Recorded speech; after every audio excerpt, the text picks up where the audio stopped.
Alexandre Regnault, vous êtes avocat associé chez Simons & Simons, un cabinet très connu, un grand cabinet international. Vous êtes spécialiste du droit de la santé et des produits de santé. Et aujourd'hui, j'ai le plaisir de vous interviewer sur un sujet qui, je pense, concerne et intéresse l'ensemble des opérateurs du monde du dispositif médical. Ce sont les organismes notifiés. Comme vous le savez, la situation actuelle n'est pas facile pour les fabricants puisque la date d'application des exigences du règlement européen 2017-745 se rapproche. C'est dans quelques mois, dans 8 mois ou 9 mois au plus. Qu'aujourd'hui, il y a seulement 4 organismes notifiés qui ont été habilités au titre du règlement, ce qui a poussé la très grande majorité des fabricants à opter pour la prolongation de leur attestation CE dans le cadre des mesures transitoires prévues au règlement.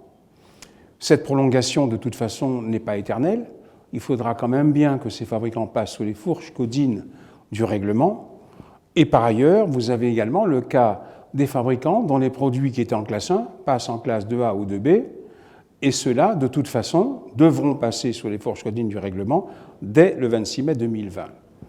Ce qui pose quand même d'énormes problèmes à cette industrie, l'industrie des dispositifs médicaux, où il y a beaucoup de petits opérateurs ou de moyens opérateurs, beaucoup moins de grosses firmes que dans le monde de la pharmacie, et en même temps, ça provoque un encombrement, et je dirais même une embolisation des flux de travail au sein des organismes notifiés, avec énormément de retard dans les évaluations et des situations quelquefois qui sont conflictuelles entre les fabricants et les organismes notifiés.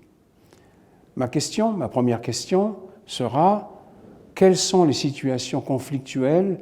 Est-ce que vous pouvez nous décrire une typologie des situations conflictuelles que vous rencontrez au travers de vos clients, des clients qui viennent vous consulter à ce sujet?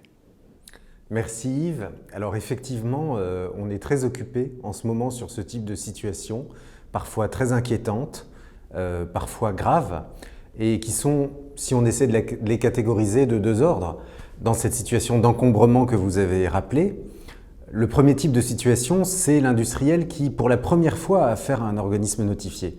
Soit parce que son produit va éventuellement changer de catégorie, comme vous l'avez rappelé, ce qui va l'amener à passer d'un régime d'auto-certification, si on peut l'appeler comme ça, à un régime où l'intervention de l'organisme notifié sera obligatoire, soit parfois parce que son produit est nouvellement qualifiable ou qualifié de dispositif médical. C'est le cas par exemple d'un certain nombre d'éditeurs de logiciels qui, depuis les arrêts récents de la Cour de justice de l'Union européenne, suivis par les juridictions nationales, ont un petit peu clarifié les critères de qualification de DM pour les logiciels. Et donc il y a un certain nombre d'opérateurs qui qui basculent dans le monde du dispositif médical qui leur était jusqu'à présent étranger. Ou par exemple des prestataires qui sont associés avec des fabricants plus traditionnels et qui vont se retrouver à endosser le rôle d'un fabricant de DM, ce qui, dans la façon dont ils travaillaient jusqu'à présent, n'était pas le cas et qui donc, à nouveau, basculent dans ce monde. Et dans la situation et dans le contexte actuel que vous avez décrit, ça n'est évidemment pas le bon moment pour basculer dans le monde du dispositif médical. Donc ça, je dirais, c'est un petit peu le premier type de situation. Le second, ce sont des industriels qui connaissent bien les organismes notifiés, qui ont déjà obtenu des certificats, mais qui sont en période de renouvellement, puisque les attestations ou certificats, ayant, comme chacun sait, une durée limitée, il y a bien un moment où la durée de validité approche et il faut s'engager dans tout ce processus d'audit en vue d'une réémission ou d'une recertification, pour dire ça comme ça. Et bien là aussi, ils subissent très souvent ce qu'on peut appeler une défaillance de l'organisme notifié. Alors parfois avec des situations de responsabilité un peu partagées, on va y venir parce qu'il appartient bien sûr à l'industriel d'anticiper, mais parfois avec clairement une défaillance de l'organisme notifié. Et donc voilà un petit peu les situations sur lesquelles on intervient beaucoup et de plus en plus ces derniers mois, et je pense qu'on va continuer à intervenir au cours des mois qui viennent. Alors, justement dans ces situations, quels sont les conseils que vous pouvez donner à ses clients, en fonction bien sûr du type de conflit rencontré, je suppose qu'il y a un arsenal qui va de la simple lettre un peu diplomatique à une action judiciaire, par exemple. Oui, bien sûr, il y a toute une gradation et puis c'est beaucoup du cas par cas. Il faut surtout d'abord s'approprier le dossier. Ça passe par une phase d'assimilation du dossier, d'échange approfondi avec notre client pour donner un conseil qui sera vraiment sur mesure. Et donc, en effet, on va faire un certain nombre d'actions du type mise en demeure jusqu'à quelque chose d'un peu plus directement contentieux.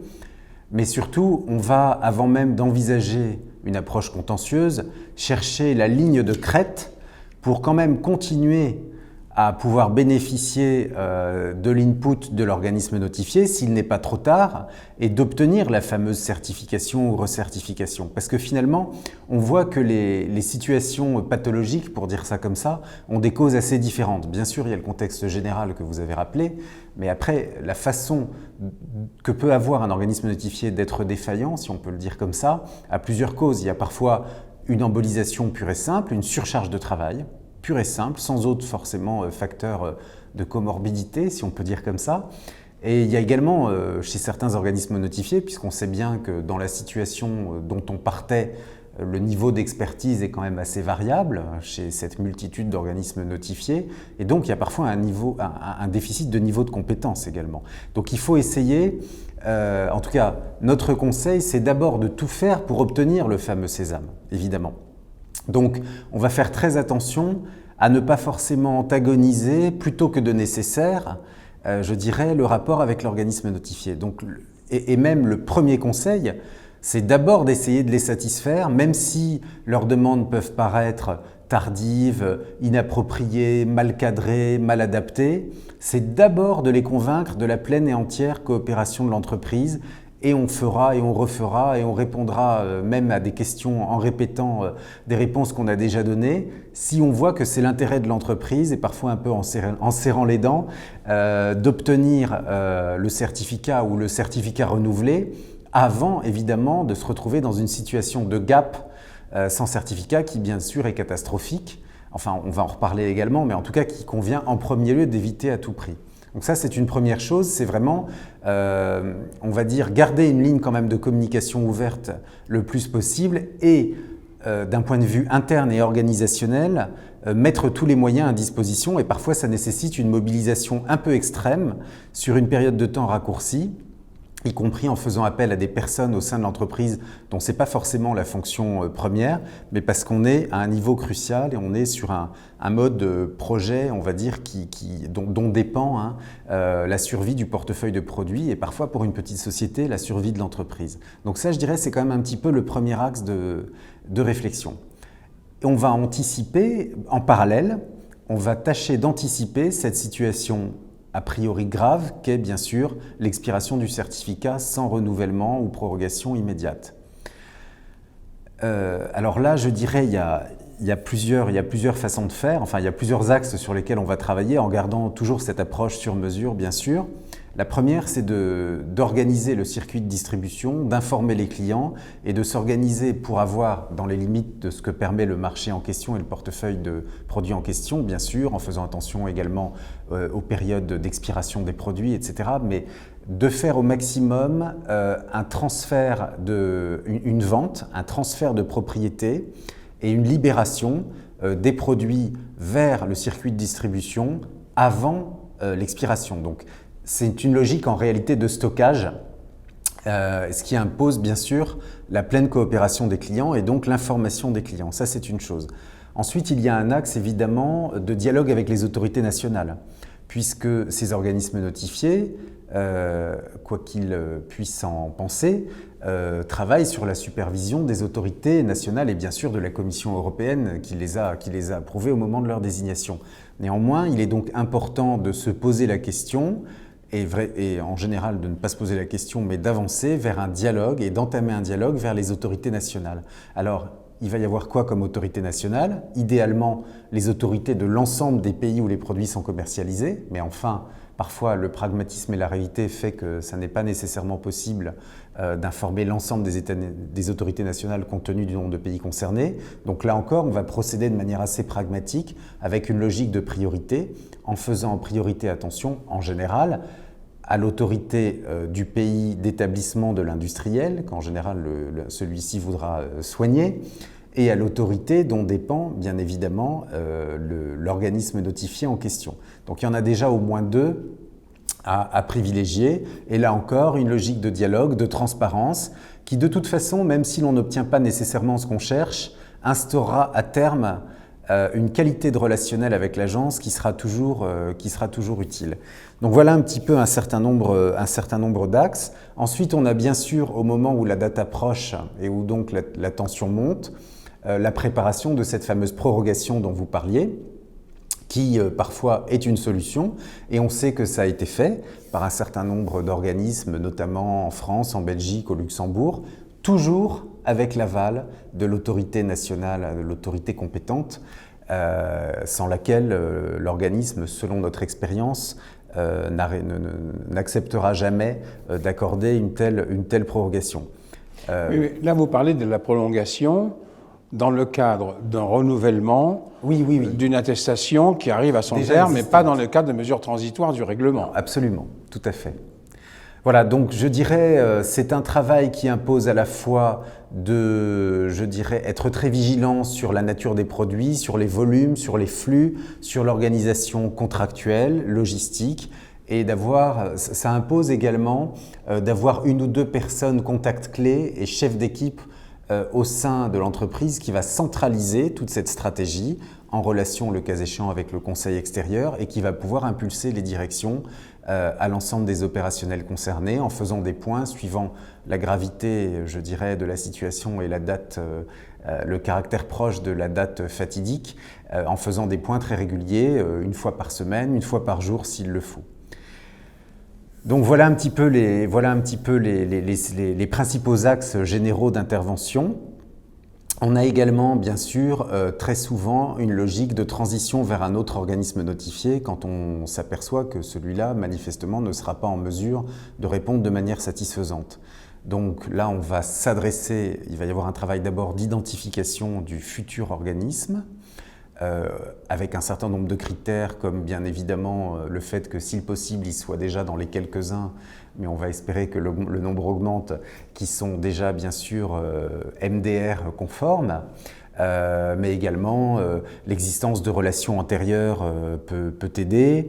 Un certain nombre de critères sont à prendre en considération, et une fois qu'on l'a identifié, il faudra également veiller bien sûr à la chronologie. Car bien sûr, il y a d'abord des contraintes réglementaires. Comme chacun sait, selon la directive, on ne peut pas du jour au lendemain switcher vers un autre organisme notifié alors que des procédures d'audit sont en cours. Mais on peut, le cas échéant, travailler en segmentant les portefeuilles et en commençant, par exemple, par basculer les futurs ou les nouveaux produits vers un nouvel organisme notifié alors qu'on n'est pas contractuellement lié avec l'ancien sur ces produits-là. Ça peut être une façon de réfléchir. Dans tous les cas, il faudra également, au-delà des contraintes réglementaires, regarder bien sûr les contraintes contractuelles. Et là, on va peut-être en venir au contrat, parce qu'il ne faut pas oublier qu'un organisme notifié, même s'il est en quelque sorte dépositaire d'une autorité publique ou de pouvoir public dans ce pouvoir qu'il a de permettre la position du fameux marquage CE, c'est quand même une entreprise commerciale et donc une entreprise privée qui est liée à l'industriel par un contrat de type client-fournisseur. Et là, c'est aussi bien sûr une perspective sur laquelle on va travailler. Alors, vous avez raison de souligner cet aspect contractuel privé. Je voudrais juste revenir sur deux petits points que vous avez évoqués, qui est la prolongation exceptionnelle avec l'autorisation des autorités nationales compétentes des attestations en cours, ou en tous les cas à renouveler. Il me semble quand même que les autorités nationales compétentes sont assez regardantes, parce que, sauf à ce qu'il n'y ait pas d'alternative ou à ce qu'il y ait un problème de santé publique en cas d'absence du produit sur le marché, elles n'aiment pas tellement accorder cette dérogation parce qu'elles ont peut-être quelquefois peur de prendre une responsabilité qui peut se retourner contre elles. En tous les cas, on peut les voir comme ça. Oui, le cas échéant, et puis elles sont aussi soucieuses tout simplement de respecter les textes. Et cette possibilité de dérogation, si on l'appelle comme ça, est quand même très encadrée par le droit communautaire, et donc en l'état la directive, mais la même idée est reprise, formulée un petit peu différemment dans le nouveau règlement. Il y a également des lois de transposition nationale, donc il faut regarder parce que d'ailleurs en droit national la formulation parfois peut être légèrement différente, mais en tous les cas il y aura bien sûr ces critères assez stricts, notamment d'intérêt supérieur de santé publique et d'absence de traitement équivalent ou d'alternatives thérapeutiques. À ce titre, la disposition en France du Code de la santé publique est intéressante. Elle est formulée en faisant une référence à des produits qui n'auraient pas subi le processus de certification, d'audit et de certification. Mais on a déjà vu des cas dans lesquels l'agence a pu viser ce texte et autoriser une prorogation, donc une autorisation, si vous voulez, temporaire ou transitoire de mise sur le marché ou d'utilisation, alors même que, le cas échéant, les produits avaient été certifiés, mais se retrouvaient dans une situation comme celle qu'on décrivait, de menace par exemple à court terme de non-renouvellement.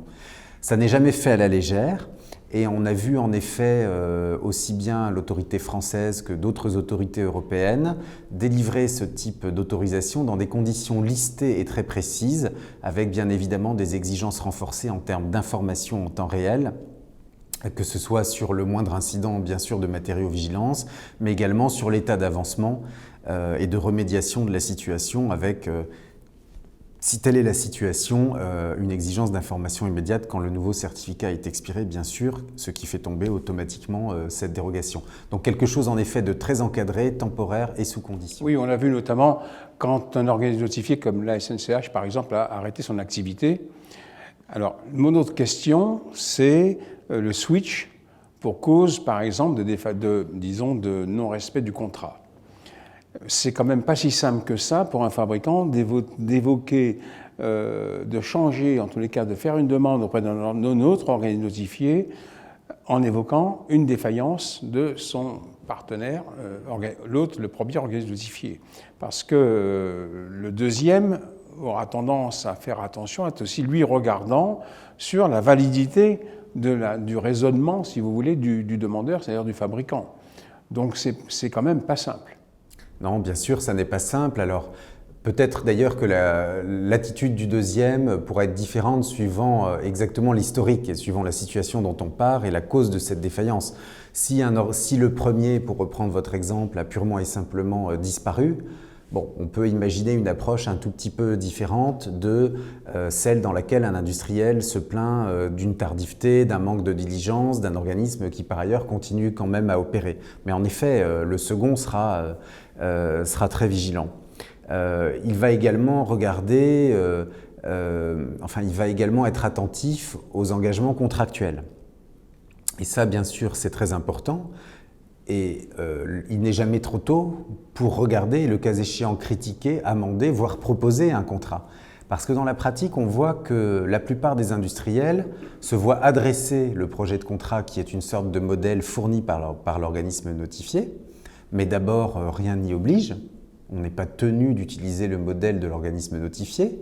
Alors, ce qui ne veut pas dire qu'en pratique, ce ne sera pas compliqué de lui faire accepter autre chose, mais néanmoins, il peut y avoir des cas dans lesquels on est autorisé ou on peut s'autoriser à prendre la plume. Et là, comme souvent, il y aura quand même aussi une logique un petit peu de rapport de force commercial.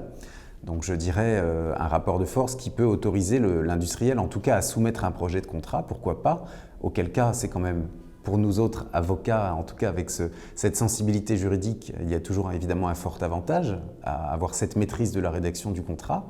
Et si à l'inverse, comme c'est le cas dans la plupart des situations, on travaille à partir du contrat de l'organisme notifié, on n'est pas obligé de se précipiter et de juste signer. C'est-à-dire qu'il va falloir regarder un certain nombre de clauses de très près. Alors bien évidemment, l'industriel regardera toujours en premier les annexes avec la liste des produits et des portefeuilles. Ça, c'est certain qu'il faut être attentif d'abord à ce que l'ensemble des produits souhaités soit couvert, également bien sûr le prix, ça on regarde tout de suite, les clauses, je dirais les grandes clauses commerciales, mais ça vaut la peine de regarder les clauses qui sont peut-être moins commerciales et moins frappantes pour les non-juristes, mais qui peuvent être également très importantes et intéressantes si justement la situation s'envenime. Parce que comme toujours un contrat, tant que la vie est belle et tant que les choses se passent bien, personne ne relie un contrat qu'on a signé. En revanche, quand les choses se passent mal, c'est là qu'on va les regarder de près, à la fois les deux parties et le cas échéant le juge si on en vient là. Ça sera l'objet de ma troisième question. Quels sont les conseils que vous pouvez donner aux fabricants qui vont devoir signer un nouveau contrat auprès des organismes habilités pour le MDR, pour le règlement, puisqu'on va changer de cadre, si vous voulez. Et là, par exemple, est-ce que vous avez des conseils à leur donner, notamment en ce qui concerne, par exemple, les délais d'évaluation et les coûts d'évaluation, qui aujourd'hui ne sont pas du tout maîtrisés? Alors, il est certain que plus on sera précis sur ces clauses d'engagement en termes de délai et de coûts d'évaluation, comme plus généralement de délai et de coûts des prestations de l'organisme, et plus ce sera facile, le cas échéant, de faire jouer le contrat. La règle générale, c'est que le contrat sert autant que possible à anticiper le non prévu et à anticiper les situations problématiques.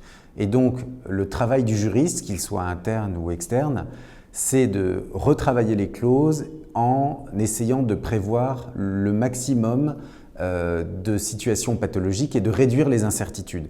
On n'y arrive jamais complètement, parce que dans la vraie vie, on voit bien qu'on ne pouvait pas tout prévoir. Il y a l'imprévu, c'est comme dans un mariage. C'est exactement. Néanmoins, on peut quand même, dans beaucoup de cas, améliorer les rédactions. Et c'est le cas certainement de pas mal de contrats types d'organismes notifiés qu'on a pu examiner à l'occasion justement de situations un peu pathologiques et qui étaient de mauvaises rédactions. Sans même parler de clauses, je dirais, plus à l'avantage de l'industriel en tant que tel, mais tout simplement de qualité de rédaction du contrat.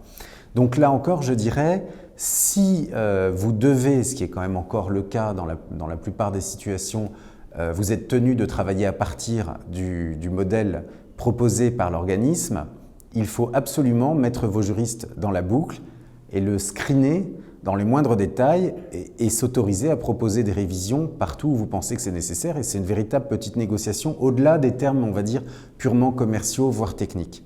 Quelques exemples. D'abord, il y a la clause de droit applicable et de juridiction compétente. Alors je pars peut-être un petit peu de la fin, mais néanmoins en cas de contentieux, en réalité c'est celle-là la première que l'avocat va regarder.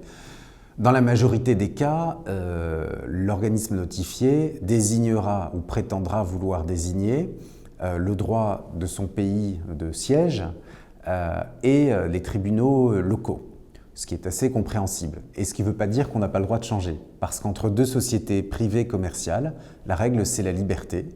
Et ça fait partie des clauses qui sont tout à fait négociables. On peut imaginer opter pour le droit du pays qui est plus familier en tout cas avec l'organisme, avec le client industriel et également les juridictions du pays de l'industriel, voire d'ailleurs scinder, même si en général on ne le recommande pas parce qu'un juge ne sera jamais meilleur que quand il applique son propre droit. Mais néanmoins, sur le principe, tout est envisageable.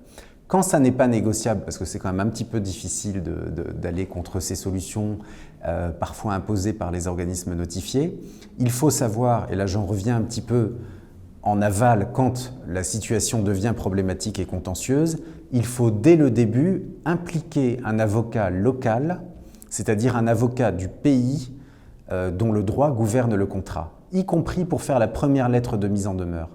C'est fondamental et c'est loin souvent d'être le cas. C'est un tout petit peu de frais supplémentaires, mais c'est très payant après. Pourquoi ?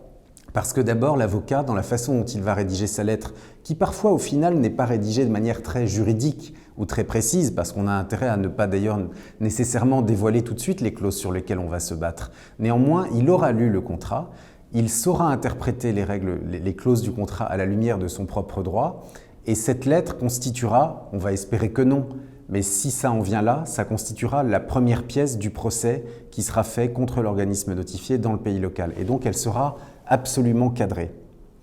Sur cette mise en demeure, ce qui n'empêche pas d'ailleurs, quand l'industriel a un avocat, je dirais, plus proche de lui, eh bien les deux avocats travaillent tout simplement main dans la main. Mais je dirais cette notion d'avocat local dès en amont, dans notre expérience, s'est avéré très utile.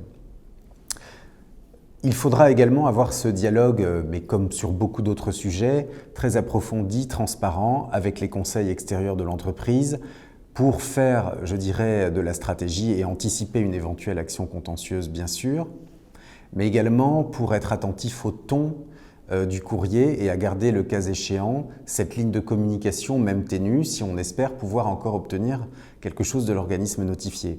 J'ajoute que, et on a également rencontré ces situations, quand une première lettre de mise en demeure est un peu trop ferme, voire agressive dès le début, on peut se retrouver confronté à une réaction contre-productive de l'organisme notifié qui, le cas échéant, ça n'est pas très fréquent, mais on l'a vu, va s'abriter derrière les dispositions de la directive qui protège, on va dire, l'indépendance de jugement de l'organisme notifié pour prétendre qu'on cherche en réalité à tordre le bras, si j'ose dire, ou en tout cas à influencer l'organisme notifié au mépris de son indépendance. Ça n'est pas allé beaucoup plus loin à ma connaissance, mais c'est vrai qu'il faut veiller également à ce type de réactions qui peuvent exister. Pour revenir sur la rédaction des contrats, de nombreuses autres clauses méritent vraiment une grande attention. On peut citer par exemple la clause limitative de responsabilité. Très souvent, l'organisme notifié prévoira dans son contrat type une clause limitative, parfois rédigée de manière très limitative, de type la responsabilité de l'organisme notifié sera limitée au montant des honoraires qui lui ont été versés ou de la rémunération qui lui aura été versée. Bien entendu, quand l'organisme est totalement défaillant et qui met en péril la vie de l'entreprise, c'est absolument dérisoire. Il faut savoir que, en tout cas du point de vue du droit français, mais également de certains droits étrangers, d'où d'ailleurs l'importance de s'intéresser aux droits applicables, il y a des moyens, parfois, de contourner ou de faire échec à l'application de ces clauses, notamment parce que la clause sera rédigée dans des termes tellement généraux et absolus qu'elle va en réalité vider de son sens, de leur sens, les obligations essentielles de l'organisme qui n'est toujours encore une fois qu'un prestataire et que donc on va pouvoir passer au-delà. Il y a également certains types de préjudices pour lesquels ces clauses sont plus ou moins efficaces. Mais pour en rester au stade de la rédaction du contrat, il est vraiment important d'examiner ce type de clause à la lumière du droit local et du droit du contrat et le cas échéant, négocier une rédaction plus favorable. Mais de la même manière, et je dirais un peu symétriquement, il est intéressant de rédiger des clauses pénales, c'est-à-dire des clauses qui forfaitiseront l'indemnisation par l'organisme défaillant d'une éventuelle défaillance contractuelle. C'est tout à fait possible. Alors évidemment, ça n'est généralement pas rédigé spontanément dans les contrats types puisque ça n'est pas à leur avantage, mais on peut le proposer et là encore, tout sera affaire d'une négociation globale et de l'équilibre contractuel. Et je dirais, au-delà de ces clauses qui sont très juridiques et parfois un peu techniques, la recommandation générale, bien sûr, au-delà du périmètre des travaux et de la clause prix qui sont absolument essentiels, le conseil est vraiment d'être le plus précis possible, le cas échéant en faisant des phases et un calendrier le plus précis possible sur les délais d'évaluation, de manière, si vous voulez, dès qu'une étape n'est pas respectée, à pouvoir immédiatement se prévaloir d'une défaillance contractuelle. Car une inexécution contractuelle, comme on l'appelle les juristes, eh bien, elle est constatée dès lors que l'organisme, évidemment, s'écarte des prévisions du contrat, et d'où la nécessité d'être très précis dans cette rédaction. Mais une des grandes difficultés qui se dessinent et auxquelles vont être confrontés les fabricants, c'est la pénurie d'organismes notifiés. Ce qui signifie, si vous voulez, que le fabricant va être en position de faiblesse parce qu'il va être peut-être, entre guillemets, obligé d'accepter certaines causes pour être pris en charge par l'organisme notifié. Et ça pose un problème. Il y a un déséquilibre des forces qui n'est pas normal et qui va porter préjudice, à mon sens, à la fois aux fabricants, mais aussi au monde des dispositifs médicaux et peut-être au final aux patients. Bien sûr. Et c'est malheureusement un risque systémique qui est lié à la situation. Donc il n'y a pas malheureusement de remède miracle, mais je dirais que cela impose d'être d'autant plus attentif et exigeant dans une négociation qui, encore une fois, est globale, c'est-à-dire qu'il y a bien sûr dans un contrat des aspects techniques, mais également des aspects commerciaux. Et je pense qu'il faut savoir dans ce contexte-là lâcher du lest, comme on dit, sur certaines clauses pour être ferme sur d'autres. Et rien n'indique d'être assez, alors bien entendu c'est aussi un investissement qui est fait par l'entreprise, mais de se donner un peu de liberté sur le prix, d'être assez ouvert sur la clause de prix pour avoir quand même cette incentive sur le fait d'être plutôt bien traité et en tout cas certainement gardé à l'esprit par l'organisme notifié parce qu'il aura une rentabilité suffisante sur le contrat pour être ferme sur d'autres clauses. Alors je sais bien que ça n'est qu'une piste et il y aura de toute façon cette situation générale qui malheureusement est subie, mais en tout cas il faut à mon sens véritablement être global dans cette approche de la négociation, dans ce rapport de force qui en effet est un état de fait avec lequel on doit vivre malheureusement. Moi, ma crainte, pour rien vous cacher, c'est que les organismes notifiés imposent leur contrat. C'est-à-dire que si vous voulez qu'on s'occupe de vous, il faut signer. Ça peut être un petit peu ce dialogue, je fais une caricature, mais je ne suis pas loin de la réalité. Est-ce qu'il n'y a pas une possibilité aujourd'hui, par exemple, de sensibiliser la Commission européenne pour qu'il y ait des protections, si vous voulez, au niveau des textes, protègent le fabricant un peu plus pour que l'équilibre soit respecté, l'équilibre des forces soit respecté? Alors c'est en effet une piste intéressante, d'autant plus que le contexte, comme vous le savez, est à une nouvelle commission qui va rentrer en fonction le 1er novembre prochain, avec y compris une nouvelle commissaire à la santé, qui va donc, on l'espère, être assez ouverte, en tout cas dans les premiers mois de son mandat, aux préoccupations des uns et des autres. Et en tout cas, la lettre de mission de la présidente de la Commission européenne l'y incite. On remarque aussi que dans le cadre de cette nouvelle commission, un certain nombre de dynamiques de pouvoir, et de reporting et d'organisation au sein des institutions européennes changent avec des responsabilités, notamment sur le secteur MedTech, qui sont transférées de ce qu'on appelle la DG Croissance à la DG Santé, la Direction Générale de la Santé, et donc une sphère d'intervention sans doute un peu plus large du côté de la DG Santé.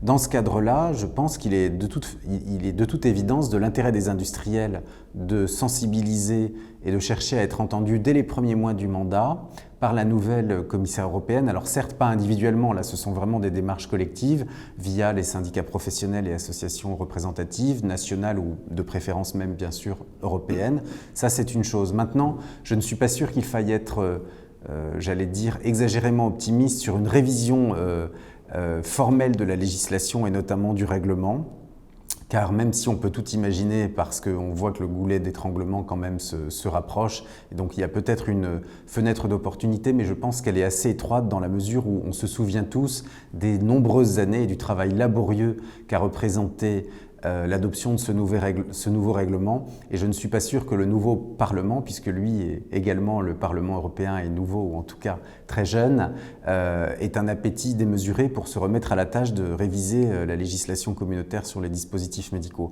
Mais néanmoins, il faut absolument saisir cette fenêtre de temps pour porter un certain nombre de sujets de préoccupation auprès de la nouvelle commissaire et de la nouvelle direction de la santé, absolument.